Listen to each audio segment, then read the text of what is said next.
ಬಿಗಿಪಟ್ಟು, ವಿಧಾನಸಭೆ ಹೊರಗೂ ಒಳಗೂ ವಿಪಕ್ಷಗಳ ಗದ್ದಲ. 4ನೇ ದಿನವೂ ಪ್ರತಿಭಟನೆಗೆ ಕಲಾಪ ಬಲಿ.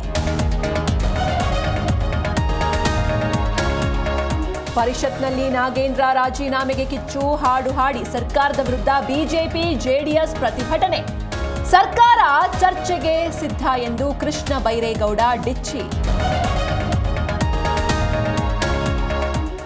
ಚಾಮರಾಜನಗರ ಶೂಟೌಟ್ ಪ್ರಕರಣಕ್ಕೆ ಟ್ವಿಸ್ಟ್, ಅರಣ್ಯ ಸಿಬ್ಬಂದಿ ಮೇಲೆ ಪ್ರತೀಕಾರಕ್ಕೆ ಕಾಡಿಗೆ ಬೆಂಕಿ, ತನಿಖೆ ಚುರುಕು, ಎಫ್ಎಸ್ಎಲ್ ಲ್ಯಾಬ್ಗೆ ಗುಂಡಿನ ಚೂರು ರವಾನೆ.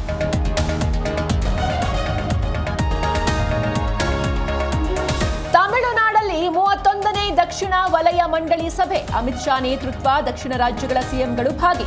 ನಾನಾ ಯೋಜನೆಗೆ ಅನುದಾನ, ಅನುಮತಿಗೆ ಬೇಡಿಕೆ.